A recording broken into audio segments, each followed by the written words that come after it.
ನಾನು ನಿಮ್ಮ ಅನುಷಿತ್ ದೇವರನವದ್ಗಿ ಅನುಷಿತ್ ಪಾಲಿಟಿ ಕ್ಲಾಸಸ್ಗೆ ಸ್ವಾಗತ. ಸ್ನೇಹಿತರೆ, ಇಂದಿನ ಸಂಚಿಕೆಯಲ್ಲಿ ನಾವು ಚುನಾವಣಾ ಮಹತ್ವದ ಬಗ್ಗೆ ತಿಳಿದುಕೊಳ್ಳೋಣ. ಇಂದಿನ ಸಂಚಿಕೆಯಲ್ಲಿ ನಾವು ಚುನಾವಣಾ ಮಹತ್ವದ ಬಗ್ಗೆ ತಿಳಿದುಕೊಳ್ಳೋಣ.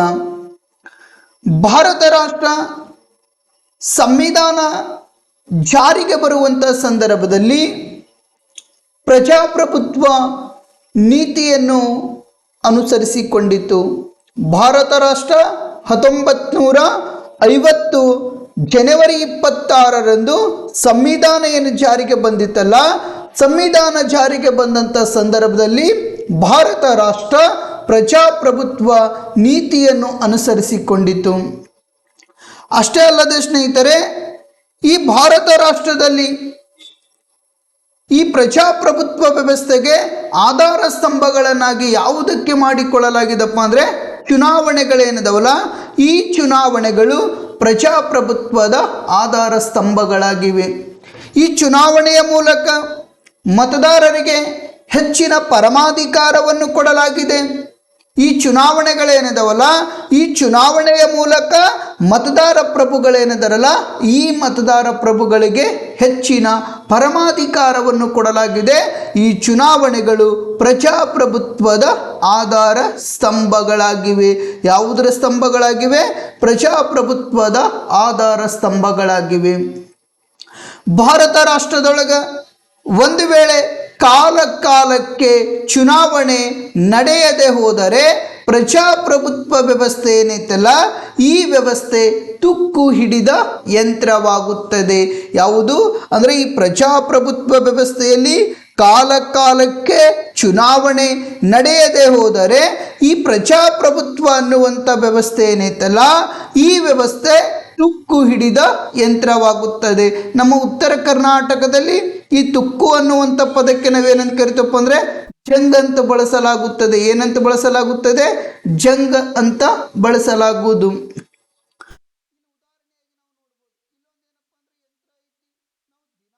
ಈ ಯಂತ್ರ ಸರಿಯಾದ ರೀತಿಯಲ್ಲಿ ಬಳಕೆ ಮಾಡಾಕತ್ತಿದ್ದಪ್ಪ ಅಂದ್ರೆ ಇದಕ್ಕೆ ಯಾವುದೇ ರೀತಿ ತುಕ್ಕು ಹತ್ತುವುದಿಲ್ಲ, ಅಂದ್ರೆ ಇದಕ್ಕೆ ಯಾವುದೇ ರೀತಿ ಜಂಗ್ ಹತ್ತುವುದಿಲ್ಲ. ಒಂದು ವೇಳೆ ಈ ಯಂತ್ರ ಸರಿಯಾದ ರೀತಿಯಲ್ಲಿ ನಾವು ಬಳಕೆ ಮಾಡಲಿಲ್ಲಪ್ಪ ಅಂದರೆ ಇದು ಏನಪ್ಪ ಅಂದ್ರೆ ಜಂಗ್ ಹತ್ತಿ ಏನಪ್ಪ ಅಂದ್ರೆ ತನ್ನ ಸತ್ವ ಏನೈತಲ್ಲ, ತನ್ನ ಅಸ್ತಿತ್ವ ಏನಪ್ಪ ಅಂದ್ರೆ ಈ ಪ್ರಜಾಪ್ರಭುತ್ವ ವ್ಯವಸ್ಥೆಯಲ್ಲಿ ಲೋಕಸಭೆ ಚುನಾವಣೆ ಆಗಿರಬಹುದು ಮತ್ತು ವಿಧಾನಸಭಾ ಚುನಾವಣೆ ಆಗಿರಬಹುದು ಅಥವಾ ಸ್ಥಳೀಯ ಸಂಸ್ಥೆಗಳ ಚುನಾವಣೆಗಳಾಗಿರಬಹುದು, ಈ ಚುನಾವಣೆಗಳು ಕಾಲಕ್ಕೆ ನಡೆಯದೆ ಹೋದರೆ ಇಡೀ ಪ್ರಜಾಪ್ರಭುತ್ವ ವ್ಯವಸ್ಥೆ ಏನೈತಲ್ಲ, ಈ ವ್ಯವಸ್ಥೆ ತುಕ್ಕು ಹಿಡಿದ ಯಂತ್ರವಾಗುತ್ತದೆ. ಅಷ್ಟೇ ಅಲ್ಲದೆ ಸ್ನೇಹಿತರೆ, ಚುನಾವಣೆಗಳ ಮೂಲಕ ಆಡಳಿತದಲ್ಲಿ ಬದಲಾವಣೆಯನ್ನು ತರಬಹುದು. ನಾವು ಚುನಾವಣೆ ಅಂದರೆ ಕಾಲಕ್ಕೆ ನಾವು ಚುನಾವಣೆ ಮಾಡುವುದರ ಜೊತೆಗೆ ಆಡಳಿತದಲ್ಲಿ ಬದಲಾವಣೆಯನ್ನು ತರಬಹುದು. ಅಷ್ಟೇ ಅಲ್ಲದೆ ಸ್ನೇಹಿತರೆ, ಕ್ರಿಯಾಶೀಲತೆಯನ್ನು ಸಹಿತ ತರಬಹುದು. ಯಾವುದರ ಮೂಲಕ ತರಬಹುದಪ್ಪ ಅಂದರೆ ಈ ಚುನಾವಣೆಗಳ ಮೂಲಕ. ಅಷ್ಟೇ ಅಲ್ಲದೆ ಸ್ನೇಹಿತರೆ, ಈ ಪ್ರಜಾಪ್ರಭುತ್ವ ವ್ಯವಸ್ಥೆಯಲ್ಲಿ ಮತಪತ್ರವು ಬಂದೂಕಿನ ಬುಲೆಟಿಗಿಂತ ಹೆಚ್ಚು ಶಕ್ತಿಶಾಲಿಯಾಗಿದೆ. ಈ ಪ್ರಜಾಪ್ರಭುತ್ವ ವ್ಯವಸ್ಥೆಯಲ್ಲಿ ಮತಪತ್ರವು ಏನೈತಲ್ಲ, ಈ ಮತಪತ್ರವು ಬಂದೂಕಿನ ಬುಲೆಟಿಗಿಂತ ಹೆಚ್ಚು ಶಕ್ತಿಶಾಲಿಯಾಗಿದೆ. ಅಂದ್ರೆ ಏನಪ್ಪ ಅಂದರೆ ಮತದಾರರು ಹಾಕುವಂಥ ಮತ ಏನೈತಲ್ಲ, ಆ ಮತ ಬಂದೂಕಿನಲ್ಲಿರ್ತಕ್ಕಂಥ ಈ ಬುಲೆಟ್ಗಳೇನಿದಾವಲ್ಲ, ಈ ಬುಲೆಟ್ಗಿಂತ ಹೆಚ್ಚು ಶಕ್ತಿಶಾಲಿಯಾಗಿದೆ. ಒಬ್ಬ ಮತದಾರ ಅಂದ್ರೆ ಮತದಾರರು ಮಾಡುವಂಥ ಮತದಾನ ಏನೈತಲ್ಲ, ಅವರು ಜಾಗರೂಕತೆಯಿಂದ ಮತದಾನ ಮಾಡಲಿಲ್ಲಪ್ಪ ಅಂದ್ರೆ ಪ್ರಜಾಪ್ರಭುತ್ವ ವ್ಯವಸ್ಥೆಯನ್ನು ಅಳಿಸಿ ಏನಪ್ಪ ಅಂದ್ರೆ ಸರ್ವಾಧಿಕಾರ ಧೋರಣೆ ಉಟ್ಕೊಳ್ಬೋದು ಅಥವಾ ನಿರಂಕುಶತ್ವವನ್ನು ಉಟ್ಕೊಳ್ಬೋದು. ಒಂದು ವೇಳೆ ಅದೇ ಮತದಾರ ತಾವು ಹಾಕುವಂಥ ಮತವನ್ನು ಜಾಗರೂಕತೆಯಿಂದ ತನ್ನ ಆತ್ಮಸಾಕ್ಷಿಗೆ ಸರಿಯಾದ ಅಭ್ಯರ್ಥಿಗಳನ್ನು ಆಯ್ಕೆ ಮಾಡಿಕೊಂಡ್ರಪ್ಪ ಅಂದ್ರೆ ನಮ್ಮ ಕ್ಷೇತ್ರವನ್ನು ಅಭಿವೃದ್ಧಿಪಡಿಸುವುದರ ಜೊತೆಗೆ ನಾವು ಉತ್ತಮ ರಾಷ್ಟ್ರವನ್ನು ಕಂಡುಕೊಳ್ಬಹುದು. ಮಹಾತ್ಮ ಗಾಂಧೀಜಿಯವರು ಕಂಡಿರ್ತಕ್ಕಂಥ ರಾಮರಾಜ್ಯ ಕನಸು ಏನಿತ್ತಲ್ಲ, ಆ ರಾಮರಾಜ್ಯ ಕನಸನ್ನು ನಾವೇನಪ್ಪ ಅಂದ್ರೆ ಅದು ಪರಿಪೂರ್ಣವಾಗಿ ಜಾರಿಗೆ ತರಬಹುದು. ಅಷ್ಟೇ ಅಲ್ಲದೇನಪ್ಪ ಅಂದ್ರೆ ಕಲ್ಯಾಣ ರಾಷ್ಟ್ರವನ್ನು ಸಹಿತ ನಾವು ಸೃಷ್ಟಿ ಮಾಡಿಕೊಳ್ಬಹುದು. ಇಲ್ಲೇನಪ್ಪ ಅಂದರೆ ಮತದಾರರು ಹಾಕುವಂಥ ಮತ ಏನೈತಲ್ಲ, ಈ ಬಂದೂಕಿನ ಬುಲೆಟ್ಗಿಂತ ಹೆಚ್ಚು ಶಕ್ತಿಶಾಲಿಯಾಗಿದೆ. ಈ ಬಂದೂಕಿನಲ್ಲಿರ್ತಕ್ಕಂಥ ಬುಲೆಟ್ ಯಾವುದಾದ್ರೂ ಒಬ್ಬ ವ್ಯಕ್ತಿಗೆ ಶೂಟ್ ಮಾಡಿದ್ರೆ ಸ್ಪಾಟ್ ಮ್ಯಾಗ ಏನಾಗ್ತಾನ, ಆತ ಡೆತ್ ಆಗಿಬಿಡ್ತಾನ. ಅದೇ ಅಂದ್ರೆ ಮತದಾರರು ಹಾಕುವಂಥ ಮತ ಏನೈತಲ್ಲ, ಆ ಮತ ಒಂದು ರಾಷ್ಟ್ರ ನಿರ್ಮಾಣವನ್ನು ನೋಡ್ಕೊಳ್ಳೋ ಅಂದ್ರೆ ಒಂದು ಉತ್ತಮ ಅಭ್ಯರ್ಥಿಗಳನ್ನು ನಾವು ಆಯ್ಕೆ ಮಾಡ್ಕೊಳ್ಳೋ ಅಂದ್ರೆ ಉತ್ತಮ ರಾಷ್ಟ್ರವನ್ನು ನಾವು ನಿರ್ಮಾಣ ಮಾಡ್ಕೊಳ್ಬೋದು. ಯಾವುದೇ ಪ್ರಜಾಪ್ರಭುತ್ವ ತತ್ವಗಳ ಮೇಲೆ ನಂಬಿಕೆ ಇಲ್ಲದೆ ಅಂತ ಅಂದರೆ ನಂಬಿಕೆ ಇರಲಾರ್ದಂಥ ವ್ಯಕ್ತಿಗಳನ್ನು ನಾವು ಆಯ್ಕೆ ಮಾಡ್ಕೊಂಡೇವಪ್ಪ ಅಂದ್ರೆ ಪ್ರಜಾಪ್ರಭುತ್ವವನ್ನು ಅಳಿಸಿ ನಾವು ಅಂದರೆ ಪ್ರಜಾಪ್ರಭುತ್ವ ವ್ಯವಸ್ಥೆ ಅಳಿಸಿ ಏನಾಗ್ತೈತಪ್ಪ ಅಂದರೆ ಸರ್ವಾಧಿಕಾರತ್ವ ಧೋರಣೆಯನ್ನು ಹುಟ್ಕೊಳ್ತೈತಿ. ಅದಕ್ಕಾಗಿ ಮತದಾರರು ಹಾಕುವಂಥ ಮತಪತ್ರ ಏನೈತಲ್ಲ, ಇದು ಬಂದೂಕಿಗಿಂತ ಅಂದ್ರೆ ಬಂದೂಕಿನ ಬುಲೆಟ್ಗಿಂತ ಹೆಚ್ಚು ಶಕ್ತಿಶಾಲಿಯಾಗಿರ್ತಕ್ಕಂಥದ್ದು. ನೆಕ್ಸ್ಟ್ ಏನಪ್ಪ ಅಂದರೆ ಈ ಚುನಾವಣೆಗಳು ಪ್ರಜಾಪ್ರಭುತ್ವ ವ್ಯವಸ್ಥೆಯ ತಳಹದಿಯಾಗಿವೆ. ಈ ಚುನಾವಣೆ ಅನ್ನುವಂಥದ್ದು ಏನೈತಲ್ಲ, ಈ ಚುನಾವಣೆಗಳು ಪ್ರಜಾಪ್ರಭುತ್ವ ವ್ಯವಸ್ಥೆಯ ತಳಹದಿಯಾಗಿದೆ. ಚುನಾವಣೆಯಲ್ಲಿ ಮತದಾರರು ಯಾವ ರೀತಿ ಅಭ್ಯರ್ಥಿಗಳನ್ನು ಆಯ್ಕೆ ಮಾಡ್ಕೊಳ್ತಾರಲ್ಲ, ಆ ರೀತಿ ಏನಪ್ಪ ಅಂದ್ರೆ ಈ ಪ್ರಜಾಪ್ರಭುತ್ವ ವ್ಯವಸ್ಥೆಯನ್ನು ಬಲಪಡಿಸ್ಬೋದು. ಒಬ್ಬ ಒಳ್ಳೆಯ ಉತ್ತಮ ಅಭ್ಯರ್ಥಿಗಳನ್ನು ಆಯ್ಕೆ ಮಾಡ್ಕೊಂಡೇವಂದ್ರೆ, ಕ್ರಿಯಾಶೀಲತೆಯನ್ನು ಹೊಂದಿರುವಂಥ ಅಭ್ಯರ್ಥಿಗಳನ್ನು ಆಯ್ಕೆ ಮಾಡ್ಕೊಂಡೇವಂದ್ರೆ, ಒಬ್ಬ ನಿರಂತರ ಜನರ ಜೊತೆ ನಿಕಟವಾದಂಥ ಸಂಬಂಧವನ್ನು ಹೊಂದಿರತಕ್ಕಂಥ ಅಭ್ಯರ್ಥಿಗಳನ್ನು ಆಯ್ಕೆ ಮಾಡ್ಕೊಂಡವಪ್ಪ ಅಂದ್ರೆ ನಮಗೆ ಇರ್ತಕ್ಕಂಥ ಸಮಸ್ಯೆಗಳನ್ನು ನಾವು ಏನು ಮಾಡ್ಕೊಳ್ಬೋದಪ್ಪ ಅಂದರೆ ಬಗೆಹರಿಸ್ಕೊಳ್ಬೋದು. ಅಷ್ಟೇ ಅಲ್ಲದೆ ಸ್ನೇಹಿತರೆ, ಈ ಪ್ರಜಾಪ್ರಭುತ್ವ ವ್ಯವಸ್ಥೆ ಏನೈತಲ್ಲ, ಇನ್ನಷ್ಟು ನಾವು ಬಲಗೊಳಿಸುವಂಥ ಪ್ರಯತ್ನಗಳನ್ನು ಮಾಡ್ಕೊಳ್ಬೇಕು. ಈ ಚುನಾವಣೆಗಳೇನಿದಾವಲ್ಲ, ಈ ಚುನಾವಣೆಗಳು ಪ್ರಜಾಪ್ರಭುತ್ವ ವ್ಯವಸ್ಥೆಯ ತಳಹದಿಯಾಗಿದೆ. ಇನ್ನು ಎರಡನೇ ಮಹತ್ವವನ್ನು ನೋಡುವುದಾದರೆ, ಮತದಾರರು ಚುನಾವಣೆಯ ಮೂಲಕ ಯಾವುದರ ಮೂಲಕ ಮತದಾರರು ಚುನಾವಣೆಯ ಮೂಲಕ ತಮಗೆ ಬೇಕಾದ ಅಭ್ಯರ್ಥಿಗಳನ್ನು ಆಯ್ಕೆ ಮಾಡಿಕೊಳ್ಳುತ್ತಾರೆ. ಇವತ್ತ ಲೋಕಸಭೆಯಲ್ಲಿ ಸ್ಪರ್ಧೆ ಮಾಡಿರ್ತಕ್ಕಂಥ ಅಭ್ಯರ್ಥಿ ಅಥವಾ ವಿಧಾನಸಭೆಯಲ್ಲಿ ಸ್ಪರ್ಧೆ ಮಾಡಿರ್ತಕ್ಕಂಥ ಅಭ್ಯರ್ಥಿ,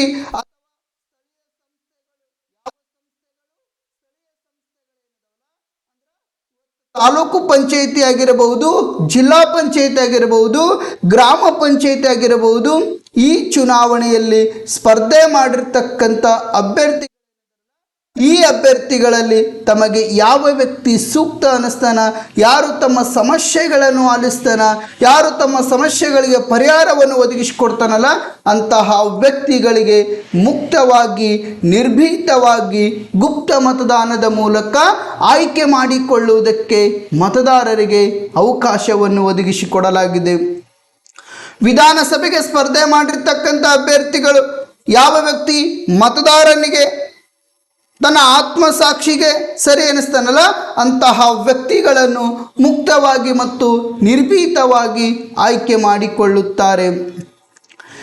ನೆಕ್ಸ್ಟ್ ಮೂರನೇ ಮಹತ್ವವನ್ನು ನೋಡುವುದಾದರೆ, ಪ್ರಜೆಗಳು ರಾಜಕೀಯ ಪರಿಜ್ಞಾನವನ್ನು ಹೆಚ್ಚಿಸಿಕೊಳ್ಳಬಹುದು. ಪ್ರಜೆಗಳು ರಾಜಕೀಯ ಪರಿಜ್ಞಾನವನ್ನು ಹೆಚ್ಚಿಸಿಕೊಳ್ಳಬಹುದು. ಯಾವ ರೀತಿ ರಾಜಕೀಯ ಪರಿಜ್ಞಾನವನ್ನು ಹೆಚ್ಚಿಸಿಕೊಳ್ಳಬಹುದಪ್ಪ ಅಂದರೆ, ಚುನಾವಣೆಯ ಪೂರ್ವದಲ್ಲಿ ರಾಷ್ಟ್ರದಲ್ಲಿರ್ತಕ್ಕಂಥ ಎಡಪಂಥೀಯ ಪಕ್ಷಗಳಾಗಿರಬಹುದು ಮತ್ತು ಬಲಪಂಥೀಯ ಪಕ್ಷಗಳಾಗಿರಬಹುದು ಮತ್ತು ಕಮ್ಯುನಿಸ್ಟ್ ಪಕ್ಷಗಳಾಗಿರಬಹುದು. ಈ ಪಕ್ಷಗಳೇನಪ್ಪ ಅಂದ್ರೆ ಚುನಾವಣೆಯ ಪೂರ್ವದಲ್ಲಿ ತಮ್ಮ ಪಕ್ಷದ ತತ್ವ ಸಿದ್ಧಾಂತಗಳೇನಿದಾವಲ್ಲ, ಈ ತತ್ವ ಸಿದ್ಧಾಂತಗಳ ಅನುಗುಣವಾಗಿ ಆಗಿರಬಹುದು ಮತ್ತು ನಾಗರಿಕರ ಹಿತದೃಷ್ಟಿಯನ್ನು ಇಟ್ಕೊಂಡು ಪ್ರಣಾಳಿಕೆಗಳನ್ನು ಸಿದ್ಧಪಡಿಸುತ್ತಾರೆ. ಏನು ಸಿದ್ಧಪಡಿಸ್ತಾರ? ಪ್ರಣಾಳಿಕೆಗಳನ್ನು ಸಿದ್ಧಪಡಿಸುತ್ತಾರೆ. ಈ ಪ್ರಣಾಳಿಕೆಗಳು ನೇರವಾಗಿ ಮತದಾರರ ಮುಂದೆ ಪ್ರಸ್ತುತಪಡಿಸುತ್ತಾರೆ. ಈ ಪ್ರಣಾಳಿಕೆಗಳ ಮೂಲಕ ಆಗಿರಬಹುದು ಮತ್ತು ಕೆಲವೊಂದಿಷ್ಟು ಸಮಸ್ಯೆಗಳೇನಿದಾವಲ್ಲ, ಈ ಸಮಸ್ಯೆಗಳನ್ನು ಮತದಾರರ ಮುಂದೆ ಪ್ರಸ್ತುತಪಡಿಸುವಂಥ ಪ್ರಯತ್ನ ಯಾರು ಮಾಡ್ಕೊಳ್ತಾರಪ್ಪ? ಯಾವ ಪಕ್ಷಗಳು ಮಾಡಿಕೊಳ್ಳುತ್ತವೆ? ರಾಜಕೀಯ ಪಕ್ಷಗಳು ಮಾಡಿಕೊಳ್ಳುತ್ತವೆ.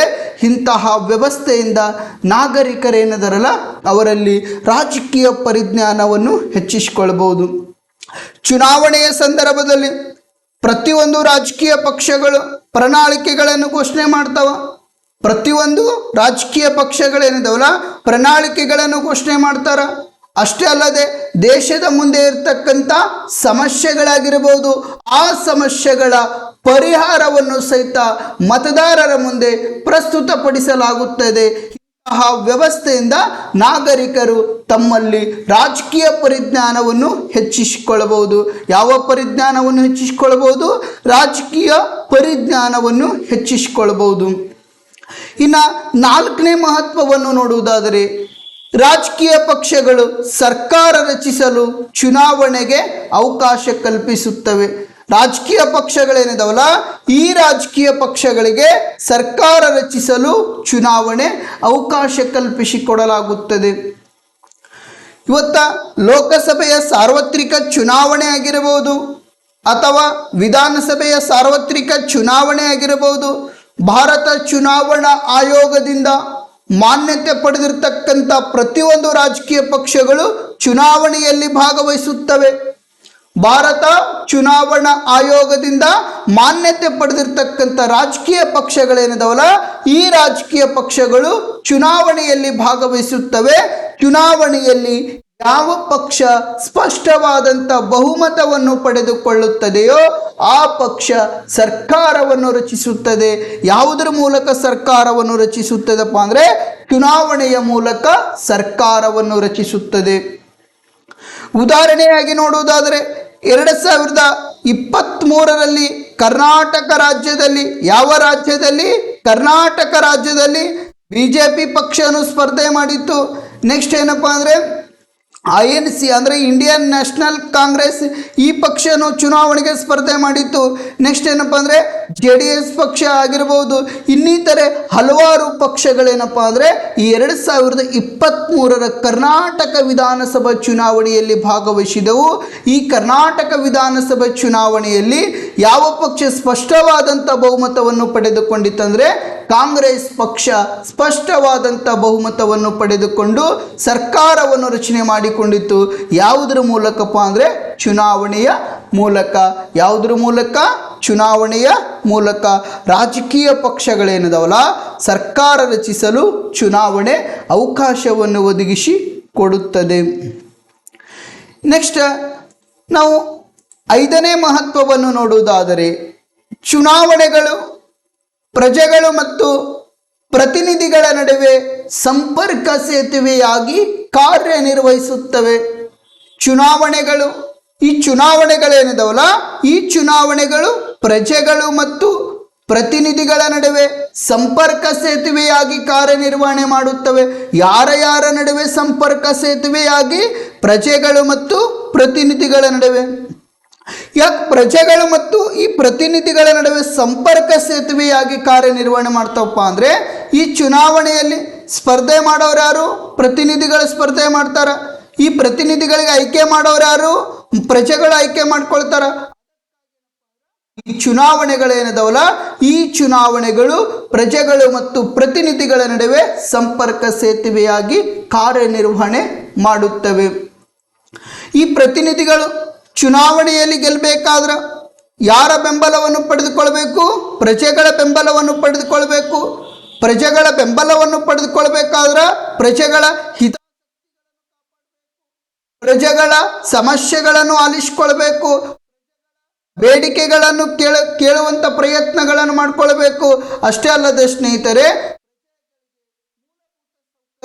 ಕೆಲವೊಂದಿಷ್ಟು ಸಮಸ್ಯೆಗಳೇನಿದಾವಲ್ಲ ಆ ಎಲ್ಲ ಸಮಸ್ಯೆಗಳು ಯಾರು ಅರಿತುಕೊಳ್ಬೇಕಪ್ಪ ಅಂದ್ರೆ ಈ ಪ್ರತಿನಿಧಿಗಳು ಅರಿತುಕೊಳ್ಬೇಕು.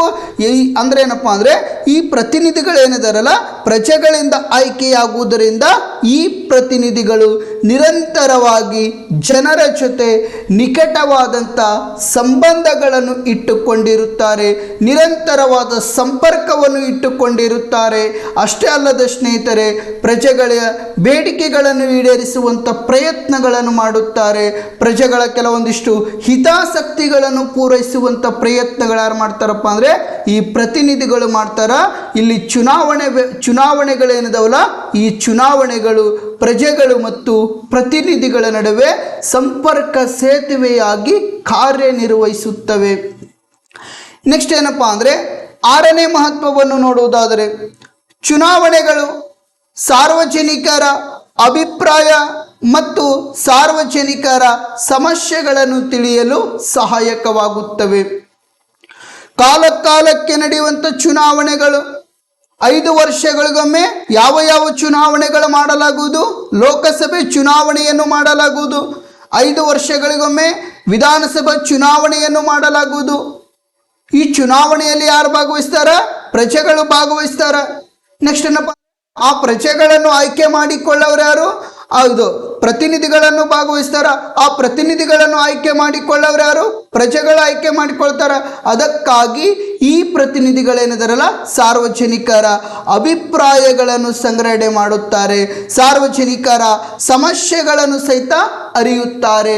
ಯಾವ ಸಂದರ್ಭದಲ್ಲಪ್ಪ ಅಂದ್ರೆ, ಈ ಚುನಾವಣೆಯ ಸಂದರ್ಭದಲ್ಲಿ ಚುನಾವಣೆಗೆ ಸ್ಪರ್ಧೆ ಮಾಡಿರ್ತಕ್ಕಂಥ ಪ್ರತಿನಿಧಿಗಳು ನೇರವಾಗಿ ಸಾರ್ವಜನಿಕರಿಗೆ ಭೇಟಿ ಕೊಡುವುದರ ಮುಖಾಂತರ ಅವರ ಸಮಸ್ಯೆಗಳನ್ನು ಕ್ರೋಢೀಕರಿಸುವುದಾಗಿರಬಹುದು, ಅವರ ಅಭಿಪ್ರಾಯಗಳನ್ನು ಸಂಗ್ರಹಣೆ ಮಾಡುವುದಾಗಿರಬಹುದು, ಅವರ ಸಮಸ್ಯೆಗಳನ್ನು ತಿಳಿಯುವಂಥ ಪ್ರಯತ್ನಗಳನ್ನು ಯಾವಾಗ ಮಾಡ್ತಾರಪ್ಪ ಅಂದರೆ, ಚುನಾವಣೆಯ ಸಂದರ್ಭದಲ್ಲಿ. ಒಂದು ವೇಳೆ ಆ ಸಮಸ್ಯೆಗಳನ್ನು ಅವರು ಬಗೆಹರಿಸಿಕೊಳ್ಳಲಿಲ್ಲಪ್ಪ ಅಂದ್ರೆ, ಅವರ ಅಭಿಪ್ರಾಯಗಳನ್ನು ಸಂಗ್ರಹಣೆ ಮಾಡಲಿಲ್ಲಪ್ಪ ಅಂದ್ರೆ, ಅಂತಹ ಅಭ್ಯರ್ಥಿಗಳನ್ನು ಸೋಲಿಸುವಂಥ ಪ್ರಯತ್ನಗಳು ಯಾರು ಮಾಡ್ಕೊಳ್ತಾರೆ ಅಂದ್ರೆ, ಈ ಪ್ರಜೆಗಳು ಮಾಡಿಕೊಳ್ಳುತ್ತಾರೆ. ಚುನಾವಣೆಗಳೇನಿದಾವಲ್ಲ, ಈ ಚುನಾವಣೆಗಳು ಸಾರ್ವಜನಿಕರ ಅಭಿಪ್ರಾಯಗಳನ್ನು ಸಂಗ್ರಹಣೆ ಮಾಡ್ತಾವ. ಅಷ್ಟೇ ಅಲ್ಲದೇನಪ್ಪ ಅಂದ್ರೆ, ಸಾರ್ವಜನಿಕರ ಸಮಸ್ಯೆಗಳನ್ನು ತಿಳಿಯಲು ಸಹಿತ ಸಹಾಯಕವಾಗುತ್ತವೆ. ಇನ್ನು 7ನೇ ಅಂಶ ನಾವು ನೋಡುವುದಾದರೆ, 7ನೇ ಅಂಶ ಯಾವುದಪ್ಪ ಅಂದರೆ, ಚುನಾವಣೆಗಳು ಸಾಮಾಜಿಕ ನ್ಯಾಯವನ್ನು ಒದಗಿಸುತ್ತವೆ. ಚುನಾವಣೆಗಳು ಸಾಮಾಜಿಕ ನ್ಯಾಯವನ್ನು ಒದಗಿಸುತ್ತವೆ. ಯಾವ ರೀತಿ ಸಾಮಾಜಿಕ ನ್ಯಾಯವನ್ನು ಒದಗಿಸುತ್ತವೆ ಚುನಾವಣೆಗಳು? ಭಾರತ ರಾಷ್ಟ್ರದಲ್ಲಿರ್ತಕ್ಕಂಥ ಪ್ರತಿಯೊಬ್ಬ ನಾಗರಿಕ ಅಂದ್ರೆ 18 ವರ್ಷ ಮೇಲ್ಪಟ್ಟಿರ್ತಕ್ಕಂಥ ನಾಗರಿಕರೇನಿದಾರಲ್ಲ, ಈ 18 ವರ್ಷ ಮೇಲ್ಪಟ್ಟಿರ್ತಕ್ಕಂಥ ನಾಗರಿಕರು ಮತದಾನದ ಕಾರ್ಯಗಳಲ್ಲಿ ಭಾರತ ರಾಷ್ಟ್ರದಲ್ಲಿರ್ತಕ್ಕಂಥ 18 ವರ್ಷ ಮೇಲ್ಪಟ್ಟ ನಾಗರಿಕರೇನಿದಾರಲ್ಲ, ಈ ನಾಗರಿಕರು ಮತದಾನದ ಕಾರ್ಯಗಳಲ್ಲಿ ತೊಡಗಿಸಿಕೊಳ್ಳಬಹುದು. ಇಲ್ಲಿ ಯಾವುದೇ ರೀತಿಯ ಜಾತಿಗಳ ಆಧಾರದ ಮೇಲೆ ತಾರತಮ್ಯ ಮಾಡಂಗಿಲ್ಲ, ಯಾವುದೇ ರೀತಿಯ ಧರ್ಮಗಳ ಆಧಾರದ ಮೇಲೆ ತಾರತಮ್ಯ ಮಾಡಂಗಿಲ್ಲ, ಯಾವುದೇ ರೀತಿಯ ಲಿಂಗಗಳ ಆಧಾರದ ಮೇಲೆ ತಾರತಮ್ಯ ಮಾಡಂಗಿಲ್ಲ, ಯಾವುದೇ ರೀತಿಯ ಜನ್ಮಸ್ಥಳಗಳ ಆಧಾರದ ಮೇಲೆ ತಾರತಮ್ಯ ಮಾಡಂಗಿಲ್ಲ. ಭಾರತದಲ್ಲಿರ್ತಕ್ಕಂಥ 18 ವರ್ಷ ಮೇಲ್ಪಟ್ಟ ನಾಗರಿಕರೇನಿದಾರಲ್ಲ, ಇವರು ಮತದಾನದ ಕಾರ್ಯಗಳಲ್ಲಿ ತೊಡಗಿಸಿಕೊಳ್ಬಹುದು. ಅಷ್ಟೇ ಅಲ್ಲದೆ ಸ್ನೇಹಿತರೆ, ಭಾರತದಲ್ಲಿರ್ತಕ್ಕಂಥ 21 ವರ್ಷದವರು, ನೆಕ್ಸ್ಟ್ 21 ವರ್ಷದ ವ್ಯಕ್ತಿ ಏನು ಮಾಡ್ಬೋದಪ್ಪ ಅಂದರೆ, ಗ್ರಾಮ ಪಂಚಾಯಿತಿ ಚುನಾವಣೆಗೆ ಸ್ಪರ್ಧೆ ಮಾಡ್ಬೋದು, ತಾಲೂಕು ಪಂಚಾಯಿತಿ ಚುನಾವಣೆಗೆ ಸ್ಪರ್ಧೆ ಮಾಡ್ಬೋದು, ನೆಕ್ಸ್ಟ್ ಜಿಲ್ಲಾ ಪಂಚಾಯಿತಿ ಚುನಾವಣೆಗೆ ಸ್ಪರ್ಧೆ ಮಾಡುವುದಕ್ಕೆ ಮುಕ್ತವಾಗಿ ಅವಕಾಶವನ್ನು ಒದಗಿಸಿಕೊಡಲಾಗಿದೆ. ಭಾರತ ರಾಷ್ಟ್ರದಲ್ಲಿರ್ತಕ್ಕಂಥ ಭಾರತೀಯ ನಾಗರಿಕ 25 ವರ್ಷ ಆಗಿವಪ್ಪ ಅಂದರೆ ಆತ ವಿಧಾನಸಭಾ ಚುನಾವಣೆಗೆ ಸ್ಪರ್ಧೆ ಮಾಡ್ಬೋದು ಮತ್ತು ಲೋಕಸಭಾ ಚುನಾವಣೆಗೆ ಸಹಿತ ಸ್ಪರ್ಧೆ ಮಾಡುವುದಕ್ಕೆ ಮುಕ್ತವಾಗಿ ಅವಕಾಶವನ್ನು ಒದಗಿಸಿಕೊಡಲಾಗಿದೆ. ಇಲ್ಲ ನಾವು ಮೇಲ್ವರ್ಗದವರು ಇದ್ದೆವು, ಇಲ್ಲ ನಾವು ಶ್ರೀಮಂತ ವರ್ಗದವರು, ನಾವೇ ಚುನಾವಣೆಗೆ ನಿಲ್ಲಬೇಕು, ನಮಗೆ ಬಿಟ್ಟು ಯಾರು ಚುನಾವಣೆಗೆ ನಿಲ್ಲಂಗಿಲ್ಲ, ನಾ ಯಾರಿಗೆ ಹೇಳ್ತೀನಿ ಅವರಿಗೆ ಓಟ್ ಹಾಕ್ಬೇಕು ಅನ್ನುವಂಥ ನಿಯಮಗಳೇನಿಲ್ಲ. ಭಾರತದಲ್ಲಿರ್ತಕ್ಕಂಥ ಪ್ರತಿಯೊಬ್ಬ ನಾಗರಿಕರೇನಪ್ಪ ಅಂದ್ರೆ ತನ್ನ ಆತ್ಮ ಸಾಕ್ಷಿಗೆ ಸರಿ ಅನಿಸಿದಂಥ ಅಭ್ಯರ್ಥಿಗಳನ್ನು ಮುಕ್ತವಾಗಿ ಮತ್ತು ನಿರ್ಭೀತವಾಗಿ ಆಯ್ಕೆ ಮಾಡಿಕೊಳ್ಬೋದು. ಅಷ್ಟೇ ಅಲ್ಲದೆ ಭಾರತದಲ್ಲಿರ್ತಕ್ಕಂಥ 21 ವರ್ಷದ ನಾಗರಿಕ ಗ್ರಾಮ ಪಂಚಾಯಿತಿ ಚುನಾವಣೆಗೆ ಸ್ಪರ್ಧೆ ಮಾಡ್ಬೋದು, ತಾಲೂಕು ಪಂಚಾಯಿತಿ ಚುನಾವಣೆಗೆ ಸ್ಪರ್ಧೆ ಮಾಡ್ಬೋದು, ಜಿಲ್ಲಾ ಪಂಚಾಯಿತಿ ಚುನಾವಣೆಗೆ ಸ್ಪರ್ಧೆ ಮಾಡ್ಬೋದು. 20 ವರ್ಷ ಆಗಿರ್ತಕ್ಕಂಥ ವ್ಯಕ್ತಿ ವಿಧಾನಸಭೆ ಚುನಾವಣೆಗೆ ಸ್ಪರ್ಧೆ ಮಾಡ್ಬೋದು, ಲೋಕಸಭಾ ಚುನಾವಣೆಗೆ ಸ್ಪರ್ಧೆ ಮಾಡುವುದಕ್ಕೆ ಮುಕ್ತವಾಗಿ ಅವಕಾಶವನ್ನು ಒದಗಿಸಿ ಕೊಡಲಾಗಿದೆ. ಈ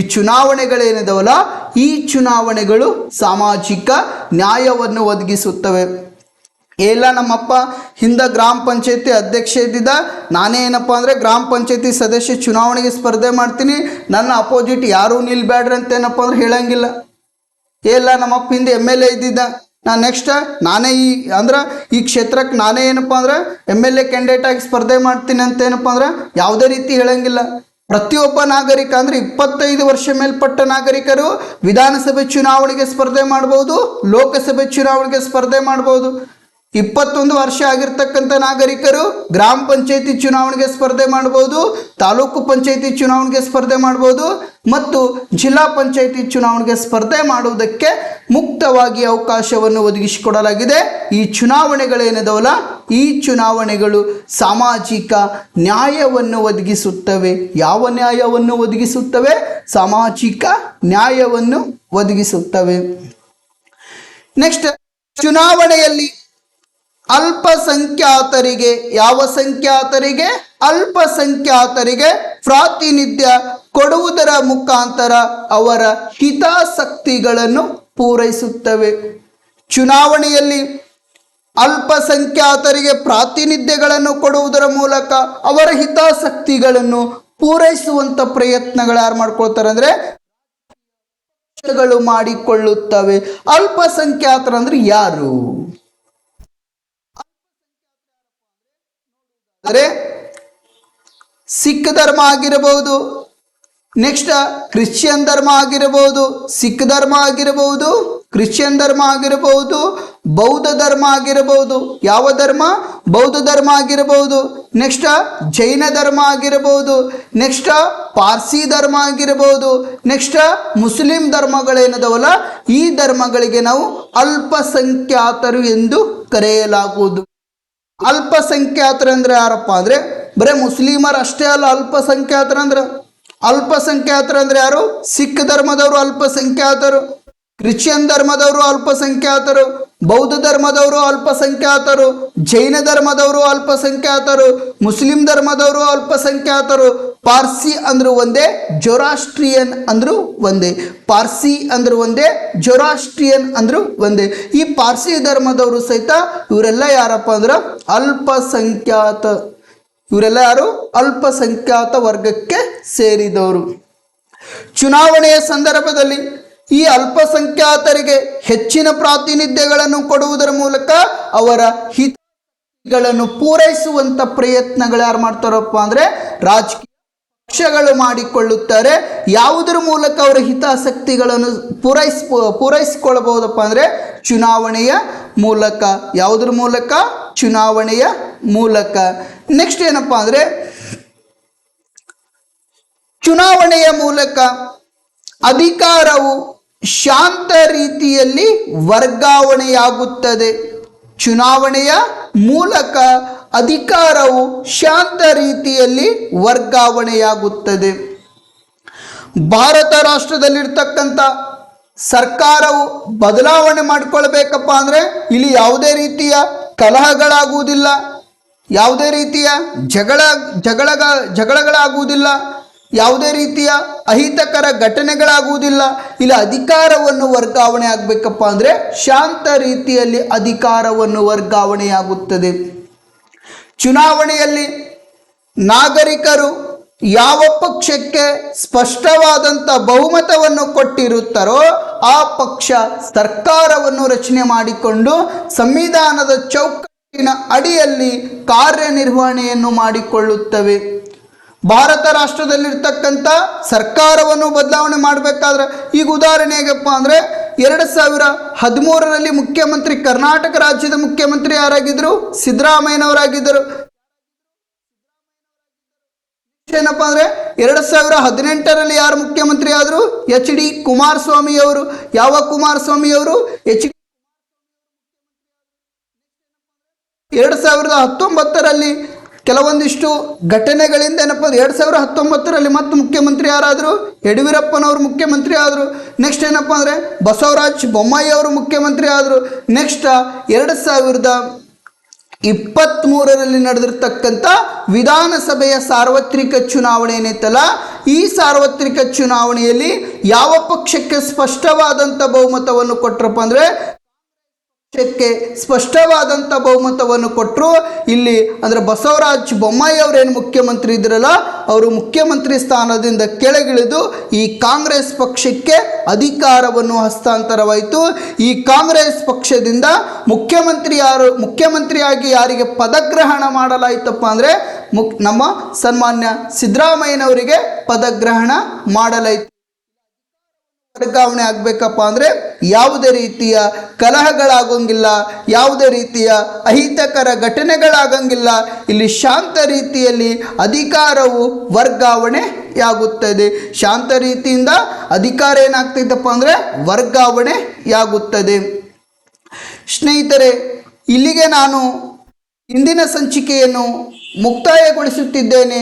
ಇನ್ನೂ ಯಾರು ಅನ್ಶುದ್ ಪಾಲಿಟಿ ಯೂಟ್ಯೂಬ್ ಕ್ಲಾಸಸ್ ಏನೈತಲ್ಲ, ಈ ಯೂಟ್ಯೂಬ್ ಕ್ಲಾಸಸ್ ಚಾನಲ್ ಯಾರು ಸಬ್ಸ್ಕ್ರೈಬ್ ಮಾಡಿಕೊಂಡಿಲ್ಲಲ್ಲ, ಅವರು ಆದಷ್ಟು ಸಬ್ಸ್ಕ್ರೈಬ್ ಮಾಡಿಕೊಳ್ಳುವಂಥ ಪ್ರಯತ್ನ ಮಾಡಿಕೊಳ್ಳಿ. ಅಷ್ಟೇ ಅಲ್ಲದೆ ಸ್ನೇಹಿತರೆ, ನಿಮ್ಮ ಸ್ನೇಹಿತರಿಗೆ ಶೇರ್ ಮಾಡಿ. ನಿಮಗೆ ಏನಾದರೂ ಈ ಇಂದಿನ ಸಂಚಿಕೆಯಲ್ಲಿ ಯಾವುದಾದರೂ ವಿಷಯಗಳ ಡೌಟ್ ಇದೆಯಪ್ಪ ಅಂದ್ರೆ ನೀವು ಕಮೆಂಟ್ ಬಾಕ್ಸ್ನಲ್ಲಿ ನೀವು ನೇರವಾಗಿ ಪ್ರಶ್ನೆಗಳನ್ನು ಕೇಳಬಹುದು. ಅದಕ್ಕೆ ನಾನು ಉತ್ತರವನ್ನು ನೀಡುತ್ತೇನೆ. ಇಲ್ಲಿಗೆ ನಾನು ಇಂದಿನ ಸಂಚಿಕೆಯನ್ನು ಮುಕ್ತಾಯಗೊಳಿಸುತ್ತಿದ್ದೇನೆ. ಎಲ್ಲರಿಗೂ ಶುಭವಾಗಲಿ.